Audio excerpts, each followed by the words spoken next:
Good afternoon, everyone. My name is Helen. Don't worry, I know it's almost lunchtime, and I promise I will try as much as possible not to make this boring and just make it relatable. So we won't really go deep into technical jargons, so try to balance technical and non-technical.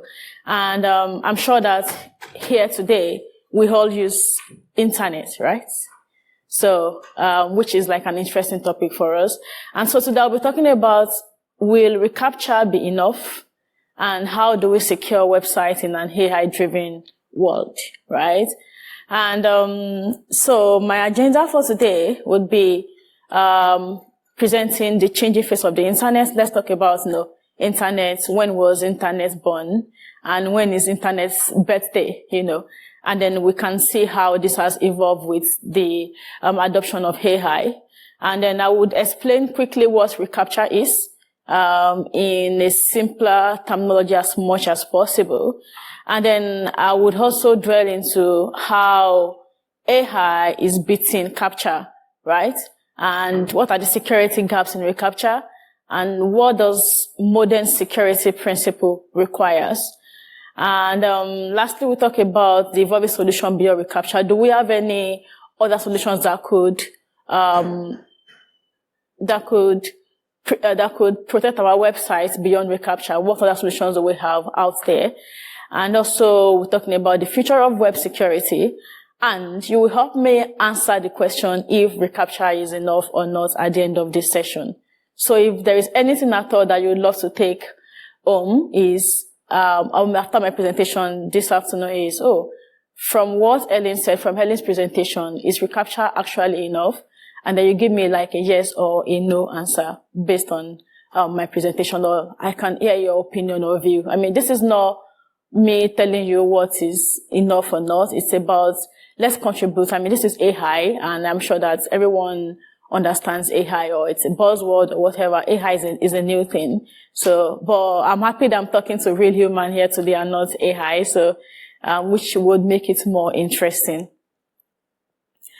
The changing face of the internet, like I said, I was researching internet has been a thing since the 1960s, but from Google search and from ChatGPT as well, because it's AI, so we leverage ChatGPT and some AI models so as to answer some questions.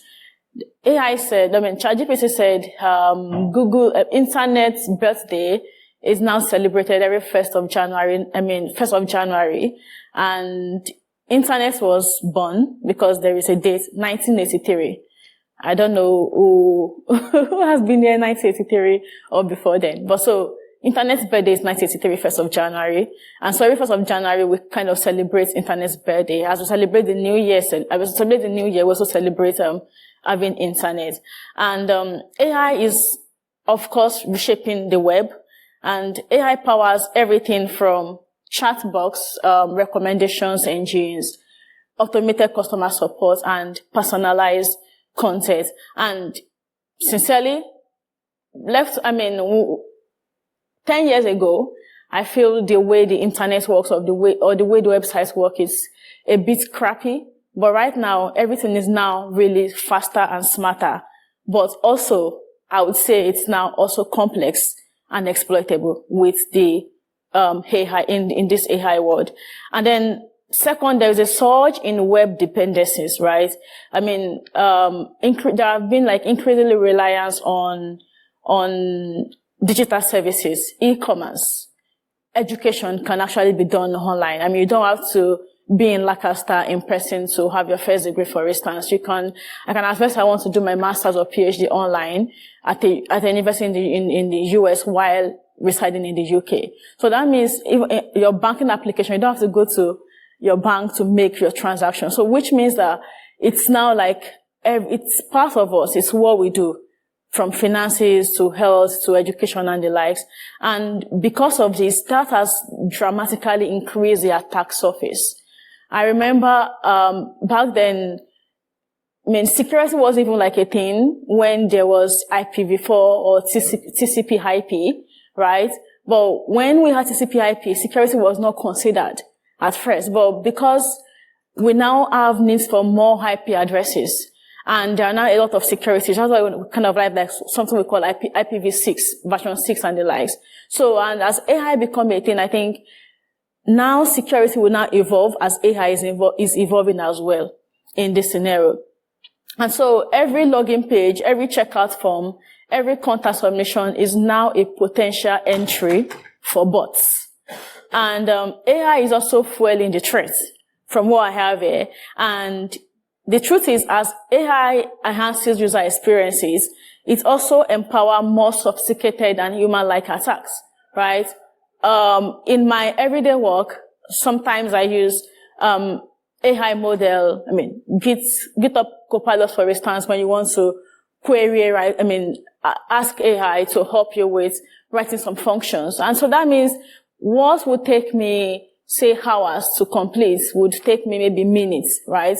And so that means AI has really helped me or helped us really. And at the same time, AI is also helping the bad guys out there to create a more sophisticated attack that looks like human-like attack, right?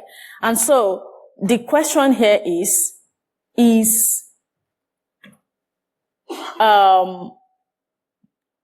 how effective are traditional bots defenses like ReCAPTCHA in this new AI world? That's the question. Are they really effective? Are they really securing our website? And I know that we are not just dealing with a rule-based bot or a basic script bot. Things has really evolved over the years, and we need to now start thinking of how can we ensure that our websites, business, personal website is now secured. And let me go to this second slide. The next slide, which talks about ReCAPTCHA.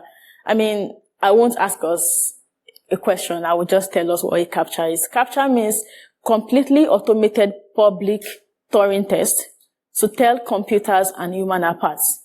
And initially, what CAPTCHA does is it uses distorted text, right, that only human can read and bots cannot read.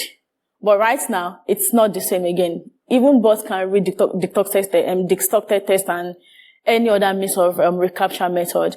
And the core purpose of ReCAPTCHA is to distinguish legitimate human users from bots without creating much friction.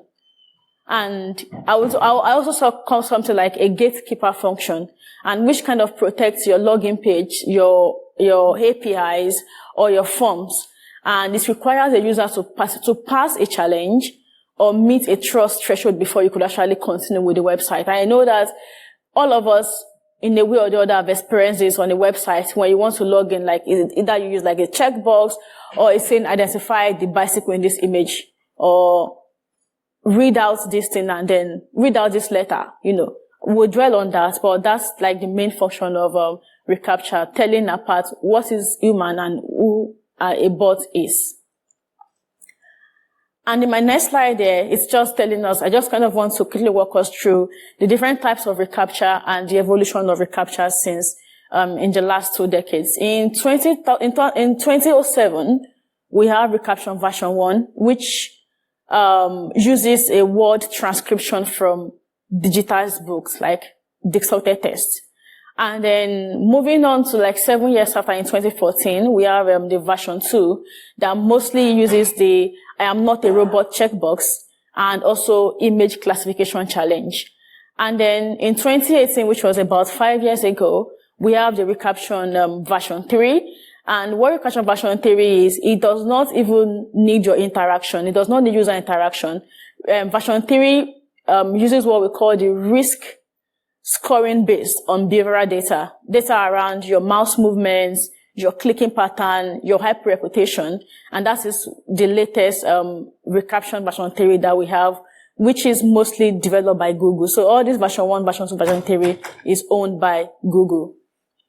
And there are different types. We have the text ReCAPTCHA that uses the structured text. We have the image one that utilizes contextual recognition. And then we also have the video ReCAPTCHA, which converts text or images into moving objects. That makes it like a video. And then we have the audio one. I'm spelling this thing out, then just type it, that kind of thing. And then we have the puzzle one that mostly has human users to interpret and calculate something.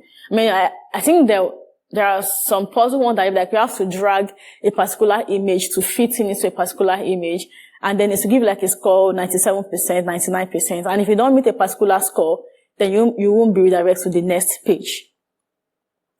So how is AI now beating CAPTCHA or ReCAPTCHA? The first one is solving visual puzzles. And we have models. I mean, there are different models. We have clip model, we have the dino model, we have the OCR images that could actually resolve this distorted text or image puzzle and icon identification. And I would say with a near human accuracy or even a superhuman accuracy. Because AI is never stressed, right? Sometimes you are stressed and you can't solve some problem, or you have a lot of things on your mind. But AI is never stressed. AI wants to do what it is written to do. So that means they could actually even supersede human accuracy when it comes to solving these CAPTCHA challenges. And then the second one is AI emulating human behavior. So machine learning models. They've built machine learning models in such a way that it could actually replicate human-like interaction patterns, like your mouse movements, your delay, your clicking patterns, and also the machine learning model learns from real user interaction, like what we do. And so, there is no good AI without the model the AI is being trained on. So that means they use all our data to train this machine learning model, and then they now become good at it because that is what they are meant to do. That is what the model is built for. I can't remember the example of a machine learning model for this. I had one that I memorized, but I can't remember. So sorry about that. And then the third one is using CAPTCHA farms. CAPTCHA farms, we call it CAPTCHA solving as a service. Sometimes this is actually now monetized, right? And it's mostly, we have APIs that could offer real-time CAPTCHA solving, often at a cent, per request, and which shows that AI is beating CAPTCHA in this case with this CAPTCHA solving as a service feature. And from what I have, I said AI doesn't just guess. It learns. Models are now trained specifically to defeat CAPTCHA format. It is not about bypassing one test anymore. It is about defeating the system architecture behind it. So these models are now saying, because I don't want to go through this challenge. It's not just I want to pass this challenge. It's about I want to understand the system architecture behind this web, behind this maybe web infrastructure, and which shows a sign of concern. Let's explore security gaps in ReCAPTCHA. Number one is not infallible. And an example would be the version 3. Remember earlier I said the version 3 does not require user interaction. It mostly uses like a risk-based scoring system. And so there is high chance of a false positive where real users like me and you would be denied. Won't be able, and the CAPTCHA system, which is version 3, would see us as a bot. And then you'll be rejected, you won't be able to go on, continue with whatever you want to do. And then the first negative one is where a bot is seen as a user. And look at what I said earlier around, AI models even performing more than a user. So in this case, there is a high chance for a false positive or a false negative,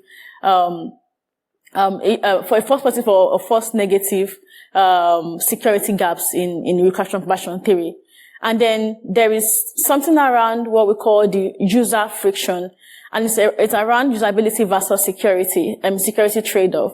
And I think generally the principle of security, let me just kind of give us a bit background. We have CIA, we call it confidentiality, integrity, and availability.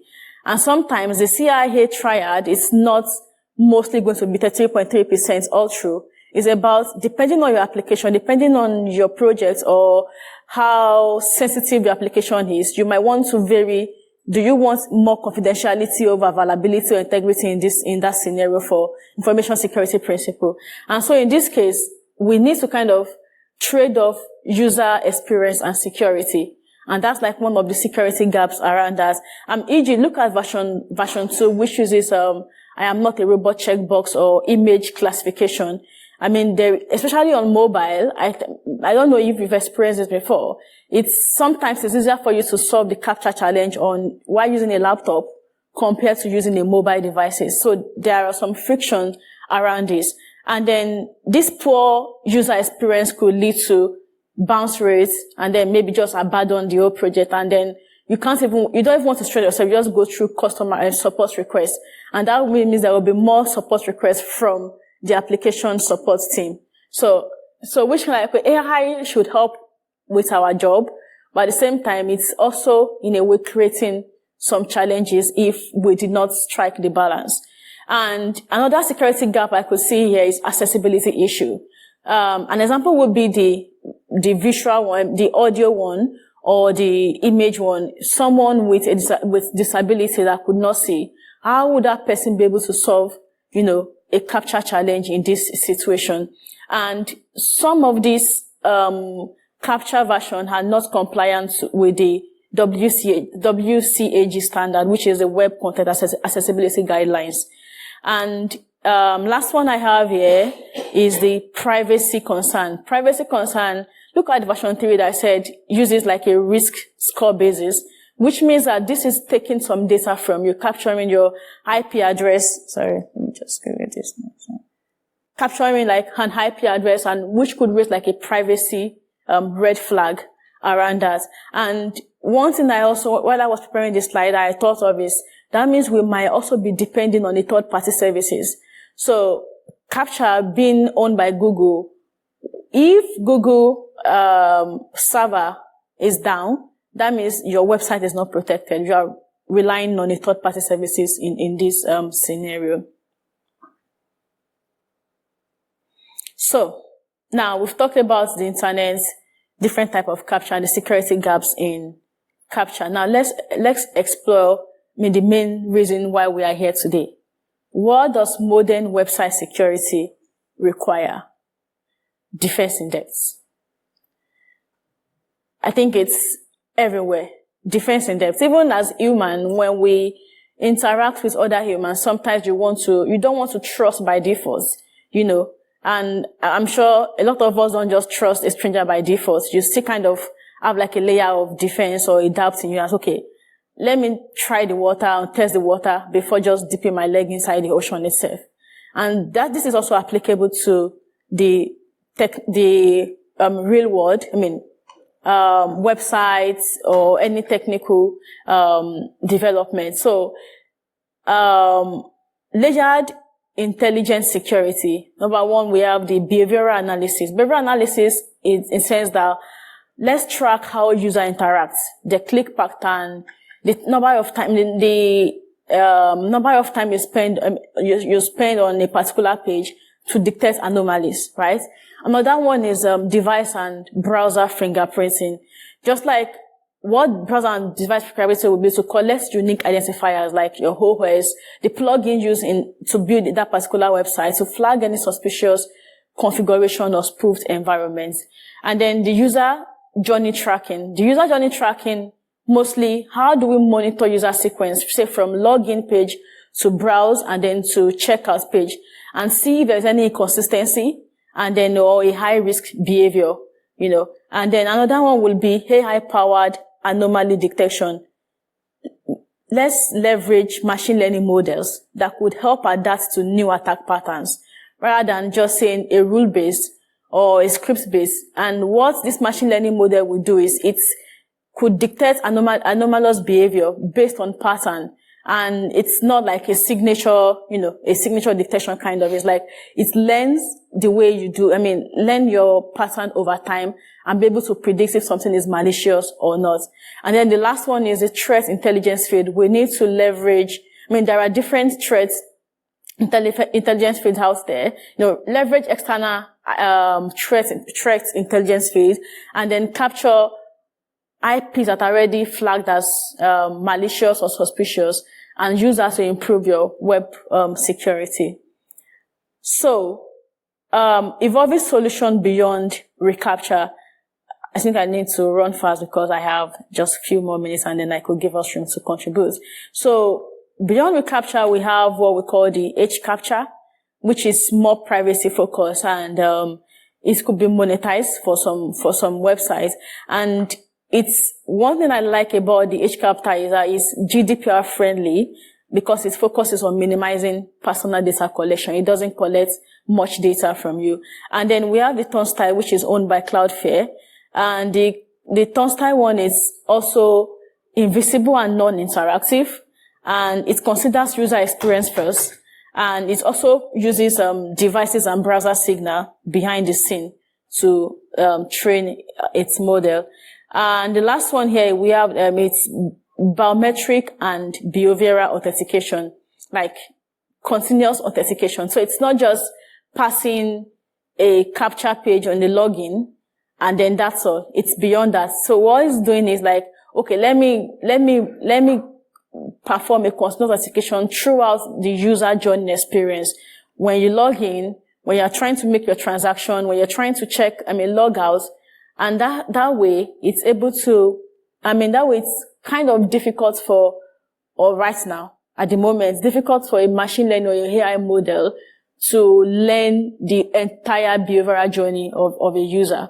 I'm not saying we're not going to get there, but at the moment that might kind of make things more difficult for them. So the role of AI in security, I think I've mentioned this. AI could be seen as a solution. At the same time, AI as risk. AI as solution is around help with threat detection, could help with fraud prevention and adaptive access control. Adaptive access control that could automatically adjust verification based on context, like your location, the time of the day, or the device that you're using. And then fraud protection could help with, preventing, identifying threats, fraud and accounts takeovers. AI as a risk. There could be bias and discrimination. And bias and discrimination, like there are some poorly trained AI models that could, discriminate based on your location or based on the type of user you are. I'm not going to mention countries or anything in this case, but I'm sure you understand what I mean. And then lack of transparency. Lack of transparency, an example would be the version 3 that just uses a non-interactive way to verify you. We are not sure what exactly this model is using to dictate if you are human or bot. And it sort of makes security audits quite difficult, and over-reliance on automation. So a lot of people right nowadays could rely so much on AI that we overlook the lapses of AI. And this is what the bad guys will do. They will check these lapses and then use that one to exploit us. And so it's also applicable to the way we work. As a developer, for instance, you don't want to over-rely on the function that AI produces for you. You want to be able to tweak the code to suit your own, to suit what you plan, to suit your own understanding or your business, what's it called now? Your business policy or process. You don't want to pour out a code generated by AI and dump it into your SDLC lifecycle. So, and the future of website security. The future of web security is mostly adaptivity, trust, and continuity. Continuous monitoring. As threats evolve, we need to evolve with it. And so if AI is being used to produce some of these threats, then we need to use AI to combat these threats as well. And adapting to evolving AI capability. As AI gets smarter, as AI gets faster, and it also gets more deceptive. So which means that security system as well needs to be used like a predictive intelligence and not just a reactive control. We need to also think ahead of AI and then be able to strike a balance between the two. And then also building trust without burden. User expects seamless secure experience. And we need to also be able to build like a frictionless and a privacy conscious model for AI. So, is ReCAPTCHA enough? What do you think? Question? Contributions?